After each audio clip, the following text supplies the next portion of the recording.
Well, a very good Monday to you all. Is it a happy Monday? How do we feel after yesterday's debacle in terms of the social media circus that is the Julian Lopetegui era at West Ham? There was he's in, he's out, Potter's in, Potter's out, yada yada yada, and we shake it all about.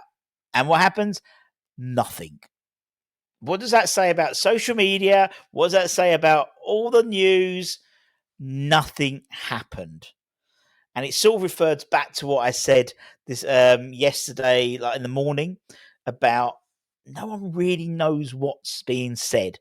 You know, some outlets were saying that he'd been sacked and Potter was in charge and he was starting today. Not happening, my friends. Don't forget, we'll have the Julian Lopetegui press conference a little bit later on. It's going to be a very interesting press conference now with a lot of journalists who have been very critical about Julian Lopetegui. We'll be there asking him questions, probably about his tenure at West Ham. And we'll flip reverse it. We'll shake it down. The world's, the West Ham world has been flipped upside down. So we're going to do the same today and put Hammer's headlines out in the morning. So 3 stories, transfer rumour stories, a couple of ins and one who's coming back apparently. And people will say, why are we going to cover it? Because the world doesn't stop turning. And that's the whole idea of this sort of modern day setup. But we'll talk about that in a bit. Let's crack on. And let's start with Shakhtar Donetsk, shall we? And West Ham apparently one of the... I keep saying apparently, sorry, I do apologise. West Ham are one of the clubs interested in signing Georgi Sudakov from Shakhtar Donetsk, according to several media outlets. They have reported yesterday that as well as West Ham, Spurs, Liverpool have sent scouts to watch the attacker in the Champions League this year. With several other clubs also in the mix.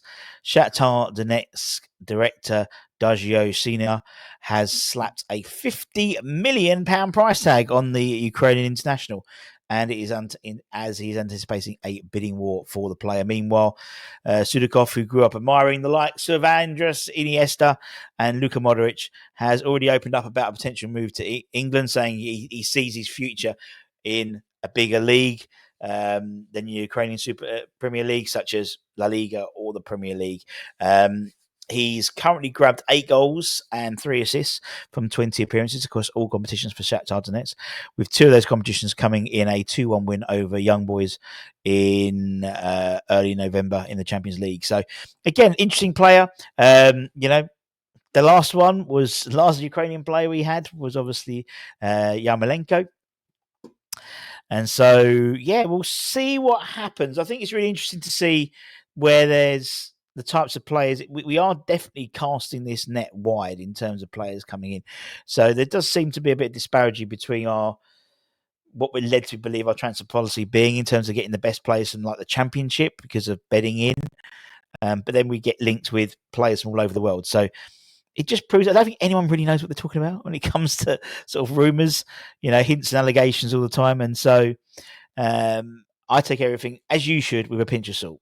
All we do at the channel is merely report what's been reported elsewhere and give you our thoughts. I mean, Sudakov is an interesting player. I think for 50 million, I think we'd probably get better, to be honest.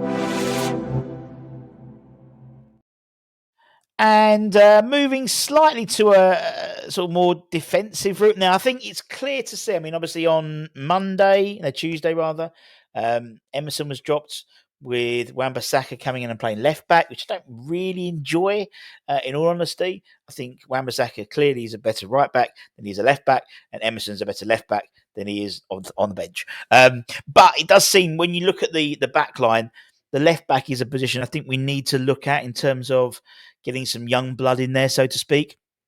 Now, West Ham have become the latest club to enter the battle for Lecce's Patrick Dorgu. According to Gazzetta dello Sport, they mentioned West Ham when covering the latest on Napoli's plan to sign him. Antonio Conte's side are keen on signing the 20-year-olds and making him one of their priority targets. And then on loan, chasing the Danish international. Now, who have we been linked to as a potential new head coach? Kasper Højbjerg from the former Danish international manager. 2 and 2 together. What are we coming up with, peeps? And the first report points to Tottenham, Chelsea, who wanted him in the summer, but West Ham are also joining. It's further claimed that RB Leipzig and thus have joined the race and are all working hard to acquire the versatile player's services. Now, he can operate as a left back and on both wings. So very much in the same ilk, I'd say, as someone like Emerson.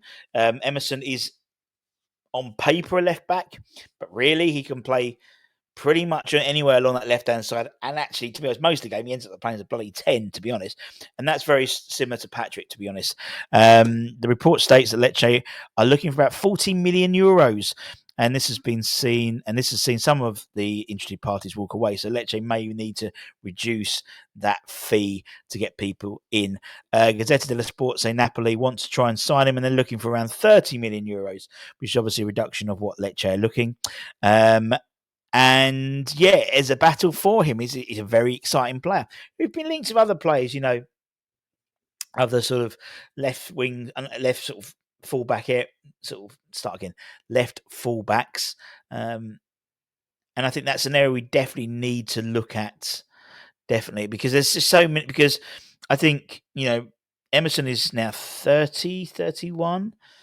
So there'll be a cut-off point where you'll see performances dip as he gets to a certain, you know, critical mass. Like, you know, I'd say Sufel had that. You know, he had a really good trajectory in terms of performances, and then it sort of fell off a cliff once he hit a certain age. Same with Zabaleta, and that's the issue when you have older sort of fullbacks. The same thing happens. So it doesn't surprise me. We'll be linked to the likes of Jeremy, and we'll be linked to Patrick rather, and we'll be linked to several more come January for sure, to coin a Lopetegui phrase.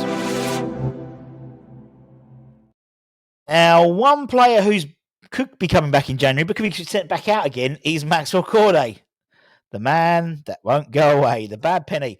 Now, according to the Sun's Jack Rossier, West Ham could have his Maxwell Cornet could have his loan spell at Southampton cut short in January.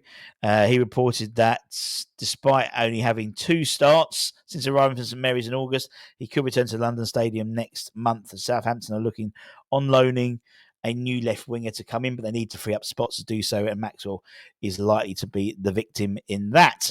But apparently West Ham have already made plans to send the 28-year-old, 28, he's still only 28, straight back out on loan though, and apparently are having discussions with overseas clubs regarding a half-season switch for Maxwell. Having failed to make an appearance for West Ham this season before the deadline to the South Coast, Max can play for a third club or sign for a third club this campaign in January. If he'd played for West Ham and then went to Southampton, he couldn't play for a third, unless you have special dispensation as well, because I think you could appeal for that. But because he hasn't played for West Ham this season, he'll be able to go on a third club in 3 this season. Now, it'll be interesting to see the overseas clubs. Possibly, you know, we are being linked with a lot of players overseas, so it could be, you know, we'll buy him, we'll buy your player, and we'll lend you Maxwell Cornet for the rest of the season. You know, so that could be used in negotiation. So actually, he could be quite pivotal in us securing some more firepower in a weird way, a roundabout way. So it's going to be really interesting to see where he goes to, because that could suggest where we're hedging our bets in terms of our January transfer targets. And that is it, my friends. Thank you very, very much for watching. As always, subscribing, commenting. Don't forget to keep commenting as much as possible in December, as we've got our Christmas giveaway. Every day we're giving away prizes, and it's really easy. All you have to do is just comment. That's all you got to do. And then what we do every day is we hoover up all the comments, randomly select one, and they win a prize. It's that simple. We've had 4 winners already. Obviously, we'll have the 5th winner announced tomorrow. And also, if you are struggling for Christmas in terms of getting your letter to Father Christmas, that type of thing for your little ones, thesantaco.co.uk, West Ham run company as well.